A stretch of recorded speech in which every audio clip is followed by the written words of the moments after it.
Welcome to the house. Thanks for coming. Yeah. How are you? We're good, thanks. We just got right into that metallic. We did, that's right. Yeah. Congratulations on the new record. You just announced it, but it doesn't come out till we're thinking early May now. That's the rough idea. Yes, Yes. May, 11th of May, yes. You've said that your third record should be a jazz record. This isn't a jazz record. What happened? Jazzy. It's the jazziest record. Yeah. No, it's not really. By the way, it's not remotely jazzy. We made a lot of it with a guy who's a really great jazz musician. That's true. Yeah. So maybe there's... Is this Greg? Man Yes, called Greg. Greg Curson. Yeah. And I feel like that's why we're really getting right into all these issues. But yeah, I feel like that's for us why he was such a great fit, because he understands the pop world, but like he's also such an amazing musician. He's done so many different kinds of things. Like he can make an Adele record and a Sia record, but he can also make a Foo Fighters record or a Beck record, and that to me is more appealing than going to a producer that does only one kind of like they have their thing that they do, whereas I feel like he can kind of scan an artist and figure out what their creativity is, and then he just kind of figures out a way to get inside of their head. But that's interesting for you because you do this on your own generally. So you Yes. don't bring that outside voice in or haven't historically like this, right? Interestingly, about you talk about going to different producers, Lauren. It was like trying out a few producers was a really good kind of fact finding for us. Just like you might speed date people, or you might just like go for a drink with somebody before you figured out if you want to, take it to the next level. If you want to, I can't Date them. I didn't date them. Yeah, That's a nicer way of what you're saying. date them. She knows your inner decency. Great, yeah. We were quite happy on our own, and with Greg, with the idea of bringing in a producer, it would have had to have been something really special in our minds in terms of the chemistry. And when we tried some people out, there was no chemistry and it wasn't special, and we thought, well, there's no point, because we're really confident in the studio and confident in our own creativity. But then we worked with Greg and it kind of changed everything, because he was able to show us a path forward and do something that could further the story without leaving behind everything that we just spent 5 years building, which was the key part of it. Someone that's there to enhance what you do, not tell you what to do. Are the three of you good communicators with each other? Yeah. Yeah, I would say so. Yeah. So You at have this to point, be. we're all right. So you were all very clear about what you wanted the next thing to be? I don't think that we really knew exactly. No, I think it took, we didn't really bring anything into these sessions. This was all stuff that happened in the room just from us throwing ideas around and jamming it out, And so, yeah, really quickly, well, in fact, the first day that we sat in with Greg, we did Get It, and immediately we were like, oh, we need more of this. This is brilliant, The other thing to note is that by the time we met Greg, we were 30 songs deep in the process of recording ourselves and trying things out with other people, and some of our material felt really special and really amazing, a small portion of that, and not much of the outside material felt particularly exciting. But what we did have was a lot of information about where we could go, the things that we liked about what we were doing now, the things that we were excited about musically, and influenced by. So when it came to work, it was the right time to be in a room with someone like Greg, because he was able to go, what do you think about these bands and this sound and this potential direction? And then when you turn that into actual music, you have all the information you need. You're like, this is the answer, this is the guy. And we wrote 4 songs with him in the first week, and all of them made the album. And that wasn't because it was the first 4 songs that we did. Yeah. Because if any one of them was even 1% not good enough, it wouldn't have got anywhere near the record. And it's kind of an interesting way to work. We had big sample for this one, if you know what I mean. Plus, I guess because we'd done the other ones completely by ourselves, I think it was important to take the time, just us, to figure out what we didn't want to do and what we did want to do and what we thought the identity of it might be. I think if you'd gone in cold turkey, no, what's the opposite? That's not the right phrase. Gone in cold. Cold, yeah, Cold. no turkey. Turkey's when you try to get rid of it. Gone in cold, no turkey at all, and met somebody and you didn't really know what you wanted it to be yet. then I think it would have ended up a bit more muddled, especially lyrically and stuff. I think having like 6 months of just writing just us probably helped get to a place where I feel like it ended up being thematically more tied together. Yeah. Is the record about something then?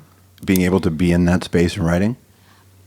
I think when we look at it as a whole, and like to me, there's like it's mostly written about 2 or 3 topics or themes, but I think the thing, other than the stuff that's personal to me, the stuff that I think hopefully people can hear in it is that I feel kind of confused and frustrated in life a lot of the time. I feel like it's almost like, to me, I look at it and I'm like, oh yeah, it's almost like the point of life where you grew up to a point where you realize that all the idealized things that you thought were true aren't necessarily the case. And not in a, I don't know, it's like, how do you sit with that information and where do you go from there, rather than just being like, well, sometimes everything's depressing and it's not like we thought it was going to be when we were 17, but rather than being like completely negative, like, it's like, how do you grapple with that and how do you try and move on from that, I suppose. Right. Oh. How? I don't know. Well, I guess the album title will be out now. Yeah. It's called Love is Dead, which... It's also the pendant you're wearing on your necklace right now. It says Love is Dead. Yes, I was going to we were secretly showing people the album and they didn't know. It was quite a fun game. But I don't know, to me, like, we liked that album title was very bold, but to me, I'm like, maybe there's an ellipsis on the end of that or a question mark. You can kind of read it how you want to read it, right. And I feel like it's not like mostly a personal record, not necessarily a political record, but I think it's personal as far as we're all living in the world we're in right now, and I think it's weird when you see a certain handful of artists coming out with albums that aren't referencing anything to do with any of those things, because you're a person that lives in this world, so how can you not be informed by those things, I guess. It's interesting, when you go back and you sort of watch, if you ever have one of those nights at home and you put on TV and there's an old movie on and you watch it and it's kind of like a snapshot into a world, but then you realize that film was made. I was just watching Philadelphia Story, which is this classic film, right? Yeah. Jim Carrey and all that. Cary Grant, and Jim Stewart and Catherine. But you watch it and then you realize it was made in 1940. The fucking war was raging. Yeah. Right, raging. The war that's was. a good point. Europe's on fire. Sometimes people need escapism. They need to be reminded of the good in humanity rather than focusing on the. But what's the balance, right? Yeah, I feel like for us, it's like it's a balance that I think it'll be fun when we come to play shows, because I think for me, like, shows are like one of the last communal things that people have. So much of entertainment is really insular now, and like, I listen to most music on my headphones and it's such a personal experience, but when you go and play a show, it's kind of like this amazing kind of weird, almost religious celebration of something, and it's not on demand. The audience gets what you give them when you give it to them. And I feel like at the end of the day, we're like writing music that means something to us, but we're meant to be entertainers, it's supposed to be like, it should be like an hour and a half where people get to like escape and forget something and do what they want. But like, I think for us, we want to write something that feels like it means something to us. And I guess for me, the thing we keep coming back to is like, it's more like the death of empathy and compassion or something, rather than the overarching concept of love. But that's not as good a title, is it? So you got to go in for the title. I feel like that's a great title as well. I feel like the perspective, though, is a very positive and uplifting one. Like, hearing us talking about it makes it sound like it's a really depressing record, but I don't think it is. No, I don't think it is in any way. Like, I think it confronts things, but like with a very positive outlook. Do you find that out after the fact? You'd mentioned that, maybe going into it, you weren't fully aware of what it would be. Is it after the fact? Does the universe just distill the songs into one place, and you think, oh, it works, it fits? I think I'm going to need more time to have that kind of perspective on it. Right now, my head is still in like, does this master sound better than that master? Or like, God, really? have I listened to this literally? Does that keep you up at night sometimes? Album? Oh yeah, sure. The things that like 2%ers that probably nobody will ever notice. Yeah. I think this is maybe a sign that I'm just really connected to this album in a deep way, and I'm really proud of it. Is that I care enough to still be like obsessed with the finer details at this point. And then once it's gone, what will actually happen is I'll probably never listen to it again. Yeah. And that's certainly what happened with their first 2 albums. Like, there's a running joke in our band. It's like, if we're ever doing an in-store or a signing in a record shop, and they'll like put the album on when you're signing stuff, you're like, oh, Oh yeah, Sounds all right. that's pretty good. Yeah. So, but this comes after a period with me certainly of borderline obsession, Yeah. and that's like throwing myself into the creative process is just what I do. But once that's over, Yeah. it becomes about people, like Lauren's saying. It becomes about bringing it to rooms, taking it to the internet through streaming and radio. But more than anything, our relationship with the music is just like feedback, visual feedback from shows every night. Right. So your relationship with the music totally flips one day. Does that just keep it fresh? Is that more exciting to have that? It's definitely an interesting change of pace, because you live with something that's just so personal and so the only people in the world that know about it Yeah. are these three people, our manager and now Greg. And that's like, that gets you into a really particular frame of mind. Mm-hmm. And then one day that flips. Yeah. And your mindset completely changes. And I'm right at that point of like where the mindset's changing right now. And it's a good thing. You have to let go eventually, you know? Yeah, and it feels like it comes in stages. And I guess maybe it's different in talking about themes and stuff, because to me, I know what I mean when I write the lyrics out. And then that feels different than when I sing it for you guys. And then we decided for like what bits we like and what bits we don't. And then that feels different than when the whole album's finished, because I can be like, oh, that's what I meant in that moment. But when you see it all together, I guess that's what it all means. And then it'll probably feel different in 6 months when we're playing the songs for people, because even like having one song out now, like seeing what people are saying about it and how they feel about it, I'm like, oh, like it's just interesting to see how people interpret things differently. And I think that's great, because ultimately it matters what it means to us the moment that we write it and when we record it, so that you're doing it with authenticity. But after that, it doesn't really matter what you meant in that specific moment, if it's what somebody, what it means to them. And that initial motivation is really powerful, like, and special. Like, I think that's all over this album. But you've ever had a moment, I was thinking about that great Simpsons moment with Lisa and Amy Tam, when Lisa gives her impression of what Amy was writing about, and Amy says, you don't have any idea what I'm talking about. Have you ever done a show or had a song and just, yes, it becomes the audience and they personalize it for themselves, but you're like, you don't have any idea what this That's fine. I love that. And then like, we don't really go into like specifics of what songs are about often, because I kind of feel like, I'm like, it doesn't really, like, it's interesting if you're a fan of a band or whatever, but it doesn't really match, or like even like well, sure matters. about Human what connection matches. and language and all of us together. That's, I think It's it just- does. and it's interesting because like I've noticed a few people that have, I guess at this point, My Enemy, the song will be out. Yeah. But we put like me reading a couple of lines from that on a phone line and embedded the phone number in a video. And some people phoned that and they saw them on Twitter talking about what they thought it was about. And I was like, oh, no, not at all. Yeah. But like, I'm like, that's kind of cool, because that's what you write into that. And I think it should be subjective and it shouldn't be like prescribed by somebody. That's an interesting song, that one, because it's one of the ones that Greg didn't produce or write on. That was one of the bank of a lot of songs that we have for some box set someday, I'm sure, that are currently floating in the ether. And that whole process, we know earlier we talked about our producer. Yeah. But that song came from Iain and I reacting to a horrible day with a producer. Really? With a really bad experience with a producer, and just coming home and being like, I want to write something. What is a bad day with a producer? It's someone there's no, we talked about communication. Yeah. See, when communication is bad in the studio, everyone should go home and come back another day. And some people have their own style of working. Some people have ego too. That's not us when it comes to the creative process. If you're in the studio with us, if we are working together, we want to connect with you. We want to write with you. We don't want you to look at your phone and ignore us. Yeah. And when that happens, sometimes positive things can come out of it.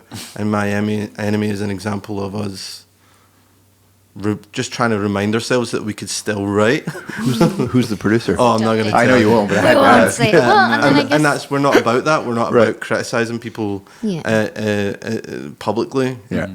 because that not their classy. style maybe works for some Right. other person, and that's It awesome. does. I've seen the chart. But that's great. Though. Definitely the does. nature Yeah. of collaboration is a really dynamic thing, and sometimes it works, sometimes it doesn't. That's the Maybe it's beauty of those it. artists that don't really want to collaborate, if you know what I mean. Yeah. Well, and They I want guess- to. They want to handed have a something. track handed Yeah. to them. Yeah, and maybe that's they want easier to cut it. because Yeah. it's one person. That's not us. And I guess, like, I know it sounds cheesy or whatever, but I think after now, I'm like, it's kind of true what people say about it's about chemistry with somebody, Mm-hmm. like, and you can't really figure that out before you've been in a room with somebody and tried it. Like, there's Mm. people that are like so amazing and so talented, and you love their stuff, but you guys just don't work the same. Your brains don't work the Mm-hmm. same. And I feel like that was what was so fun about the first day with Greg, was that we went in and the first thing that was played was that opening riff in Get Out, and we were like, he played that. But like, it's just so cool that I feel like we're all on the same page, and he was Yeah. never trying to shoehorn us into doing something else. And he was always the guy that was like, "No, just put it down and see what you think. Like, try it. It's not the end of the world. Try it and see." Yeah. And I feel like that's probably more.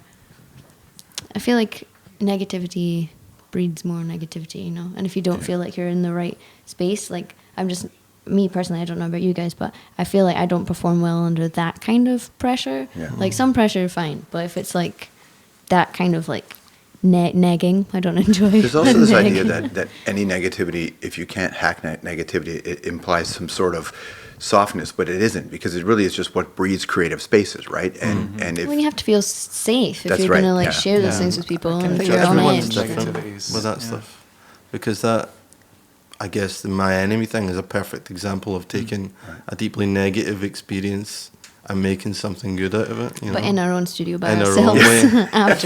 outside of that, and yeah, in a safe place. Yeah.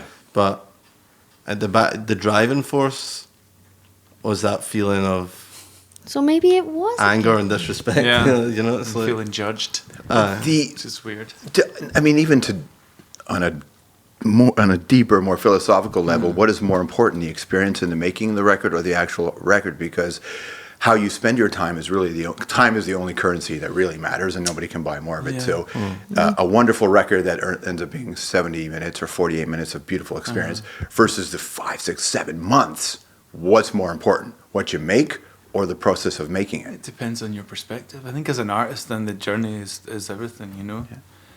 But maybe as a listener, and maybe in 30 years' time, if people are looking back on it, then all they'll have is the artifact, you Yeah. know, and that's the most important thing in that time. I guess. I think it's it'd be arrogant of us to think that people were obsessed with the process in the way that we were. People make a really kind of deep-rooted binary decision about your music in the first 10 seconds. All people, it's a yes or a no, and then it grows into people's conscious and into their hearts on a kind of sliding scale. And some people will care about Yeah. your process in like 10 years. Yeah. Some people will not give any thought to it at all. Plus, is it not like But they could still love it. Sure. There's loads of bands where I love your album. Correct. Don't care how you made it. I'm just like, I just like it.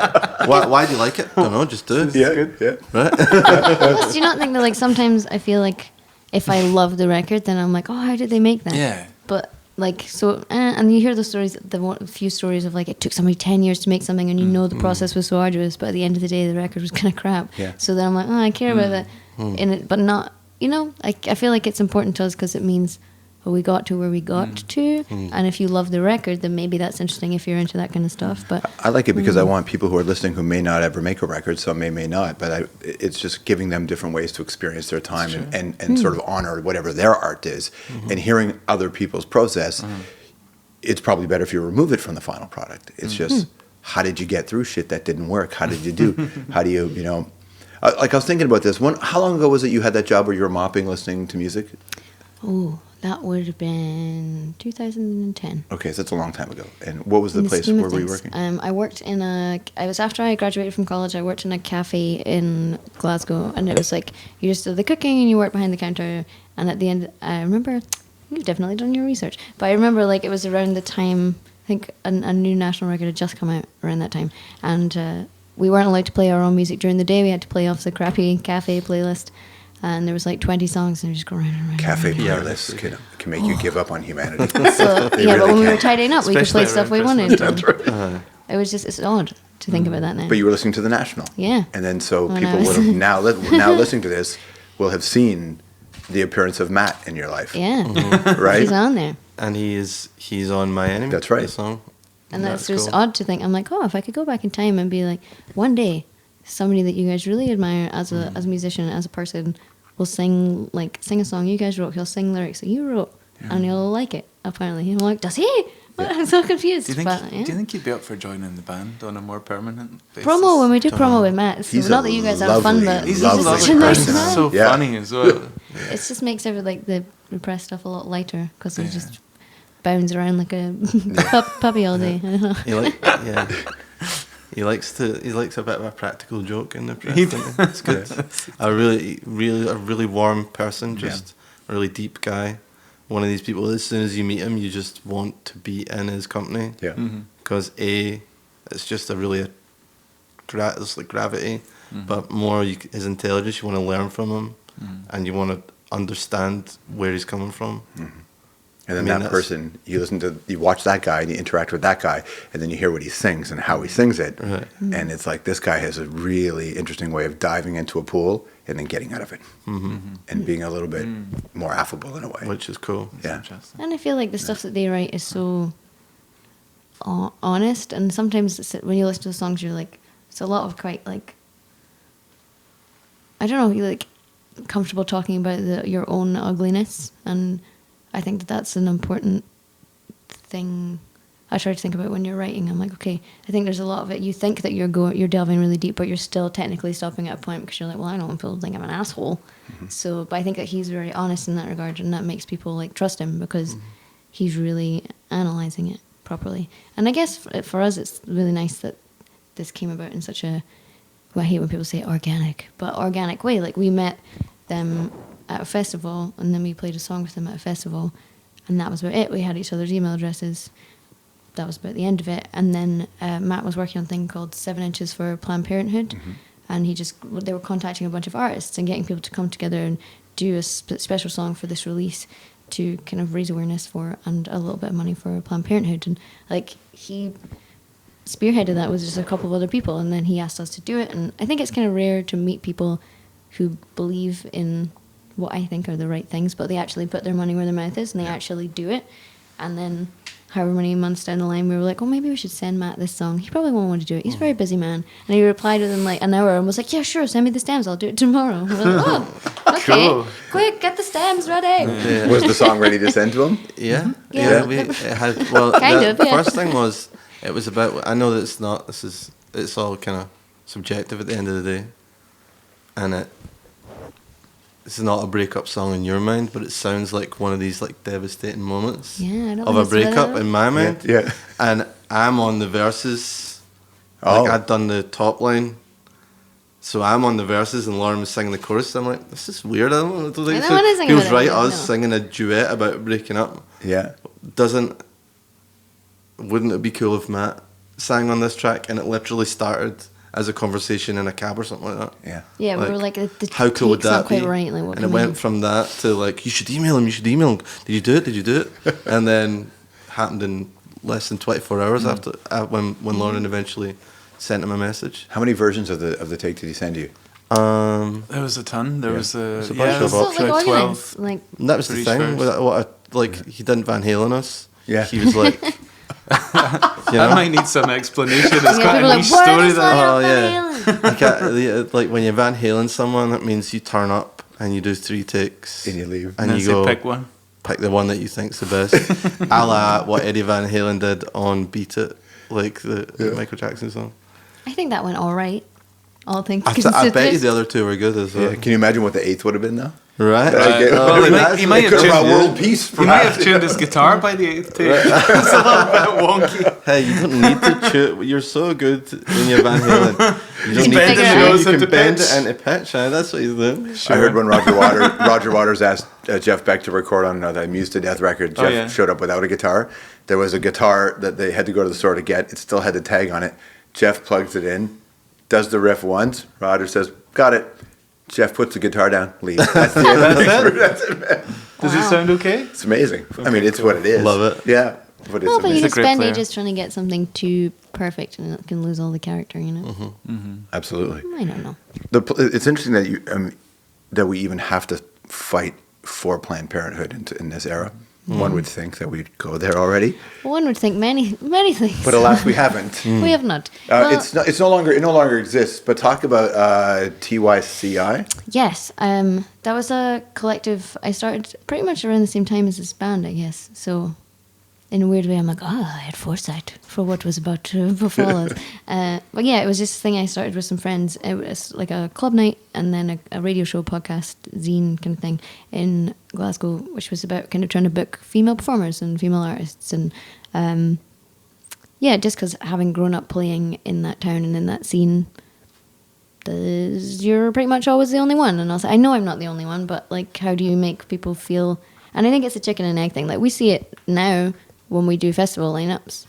Like, it's not better at the top than it is at the bottom. No. And the people at the kind of grassroots level kind of tend to blame the powers that be up the top, and then the people up the top trying to blame the people down the bottom, because they're like, oh, well, nothing rose up to this level, so what are we supposed to do? We can't book female headliners because no female headliners came up.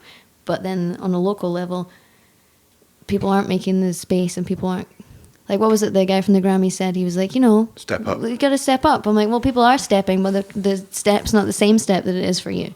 So. And then when Alessia Cara wins, people freak out. They freak out. Nobody's happy. Yeah. So. No one. This is it. No one's ever happy. But although there's the criticism of festival lineups is incredibly legitimate. I mean, it's depending on the genre you go to. Right? Yeah, it's like you have to get to a point where what you're making is so popular with people that you're like an undeniable booking. Not necessarily because festival bookers are trying to actively be misogynist. Like, it's not necessarily that. I don't think it's just that it's like a systemic thing. Like, not like, I'm not saying. Sometimes people get angry. They're like, "You're saying we should book female bands that are crap." I'm like, no, I'm not saying that. I'm just saying in the however many years before that, when you're joining bands, when you're writing music, there's not as much freedom for women to be crap. That's like, exactly you have true. to be absolutely smashing it, or you're not going to get a look in, and you have to go twice as hard and twice as fast and be able to justify yourself to get there. And I don't know, with the TYCI thing, it was more like, had 18. What does it stand for? It stands for Tuck Your Content. Right. Yeah, which at the time it was meant to be kind of like, get yourself by the bootstraps, like, get your shit together, take charge of your choices. But then I don't know I think, again, it's like everyone's always learning. I think if we went back, I don't think we would name it that, not because of the word swear word, but because of, like, there's some people in the trans community that find it a little offensive, and I can see that, and I guess I'm like, oh, we're all learning. That's on us. We didn't think about that, and that shows that everyone can still be ignorant. You can always be learning from people. So, well, people have to be given the room to learn. That's what's one of the things that's happened in the conversation today is no one's allowed to learn. There's no teaching moment. If you've done anything, I don't mean illegal, that's different. But if you don't understand the right language, understand context, you're sunk forever, and there's no room for anybody to teach anybody anything. And I think in the long run, that's going to be a really difficult place to be. It's true. Yeah, and if you're not listening to other people, like, if you think you know everything, like, I don't think the same now as I did when I was 20. Right. But then, like, if you're not listening to people around you, especially in the stuff that we're living in now, like, if you're not listening to people who have had a different experience than you and don't have the same level of privilege as you, then how do you expect to speak on their behalf? How dare you speak on their behalf? So, yes, I think it's important for me and others to, like, check themselves and make sure that you're listening and not just talking because you have the platform, I guess. With International Women's Day coming up, it's a great day to celebrate. I mean, it should be every day, but it's a great day to have these moments to talk about it, and we'll do it on our show as well. Who are some of the artists that you were growing up that helped you, all three of you, when you heard some? Because rock and roll has always pitched to us as especially a young, dumb boys game when you're first coming up. DJs, it didn't get as diverse as you think it would, right, based on who the audience is. Who influenced you when you were coming up? Interestingly, if you look through, like, some of my favourite acts growing up, there was a decent female representation. It's Kate Bush, it's the Cocktail Twins, PJ Harvey. These are just right there's three of my most favourite musical acts ever. I never really looked on it as male or female. It's just important art, And I understand in this day and age that it's very complicated, and it's massively disproportionate, especially festival lineups. But the idea that art wasn't going on, it's still underrepresented. But art of that quality by women has been happening since the 70s and the 80s. Yeah. Laurie Anderson, one of the most important composers, Absolutely. modern composers, is a woman. Yeah. You know, it's like I gravitate towards the music that excites me, like we were talking about, on a subconscious level. You make a binary decision right away. Yeah. And that's all. So to say that, to me, that women aren't stepping up is insane. Yeah. Because it's always been there. It's still there even now. It shows how out of touch that guy is Yeah. at the Academy. Yeah. And if people are like, well, I think it's really cool and like refreshing when you say that you were like, I just liked this stuff because it's good music, and then there was a representation. Whereas I feel like other people, like, they'll either be consciously checking themselves because of the society we live in. They're like, oh, I don't want to listen to like rock music made by chicks, like chick music. And it's weird that like we don't ever do any interview really, like, where we don't have to talk about gender. And like, not that, you know, we painted that target on our back to an extent, but then it was going to happen anyway. So, and we're never talking, and when people are like female musician, female music, I'm like, oh my goodness, is there a genre of male musicians and Well, male I'll tell you, music? though, Like, it's so silly. I absolutely, but I'll tell you, having done this for 25 years, if you talk, like I would say most of the interviews I do, you just take the artist and you talk to the artist about the things that you think are interesting to them and that they have demonstrated are interesting to them. Yeah. But if you don't talk about these issues, you get fucking destroyed for not bringing up. How come you didn't ask her about this, or how come you didn't ask him about that? And again, luckily I'm in that headspace where I don't really give a shit what people think. It's just whatever's the best conversation. Yeah. But for me, what's interesting is because of that community that you had, because it was so forward. It was so forward, and it was, for me, it was Patti Smith growing up. So that was the artist that when I first heard, I just thought, She's wow. there watching over us. She is. In She's the right there, background. yeah, that's right. On this Looking photograph. somewhat alarmed. Yeah, she's just keeping an eye. Well, but then she was never like wondering what people would want her to do or wonder what people would be thinking. She just had to make the art that she was making. Like the Just Kids, I'm like, oh, what a beautiful book. But, Greatest books ever, yeah. and yeah, like I feel like that's the thing that's frustrating sometimes. I'm like, she made amazing art. She didn't make amazing female art or art because she was a female. It doesn't make any sense. Understood. Like, but I think there was a bit in the Carrie Bernstein book which I thought was awesome. Well, the whole thing's great, but there's a bit where she said that she was so frustrated for so long that people would always ask her about what it was like being in a girl band, being in a woman in a band, and she was like, well, I came to the conclusion that this is never going to not be talked about. And she said there isn't a reality I get to live in where I'm not a woman and I'm not a female musician. So she's like, there's no point being annoyed about it. It's like, how do you take that and do something constructive with it? And then she was like, your experience informs you as a writer, so I guess your experience as a woman is what you're writing. It doesn't mean you're writing chicks music. It means that you're writing about your experience as a person. And I don't know. I feel like one day the conversation feels like it's moving in the right way. It's just not maybe as nuanced as it could be. So maybe we'll get there when we're all old, guys. Yes. Then we'll be like, they got it, they fixed it. But I don't know. It'll happen much earlier than that, we hope, I hope so. if we have the right conversations to get there. Yeah. Yeah. And again, communication, listening. Yeah. I feel like there's a lot of, on both sides of it, people shouting and screaming at each other. And I think there are things that's important to be angry about. I wouldn't say I'm like pro anger. I'm like anti being passive. But I feel like there's a lot of screaming and shouting. And I'm like, no one's ever going to listen to you if you're screaming at them. Like some people make me like red in the face angry with the things that they think. But then you have to be like, okay, well, why do you think that? If you can't sit and unpack why somebody feels like that, then you're never going to like get to the point where you could compromise about it. Yeah. And I don't know. It doesn't seem like you'll ever get a lasting settlement from just screaming till you're blue in the face. Sure. And what's our goal? Is our goal to figure it out, or is it our goal to state our position? Which I think we're in the state our position Yes, phase. we're at that point. And it is important, I feel, to put your flag in the sand and be like, say what you want to think. But with the gender stuff and with politics in general, I'm like, well, you're never going to convince somebody by just screaming at them and telling them they're wrong. Like, that's never... Don't get me wrong. Sometimes I'd love to. Yeah. Like, there's some rooms I'd like to go into and be like, yo, and then just like play a game of what's your problem. But then that's not, That's a good game. that's something I can do down the pub with my friends. I don't need to do that. Yeah. And I'm like, we're never going to get anywhere if you don't listen to each other. Agreed. So, I don't know. Well, thanks for coming in today. I We're really so appreciate zen. it. Yeah. Oh, no, likewise. I really appreciate it. Well, we'll play some songs too. Thank you. Yeah. Thank you. Thank you. All right.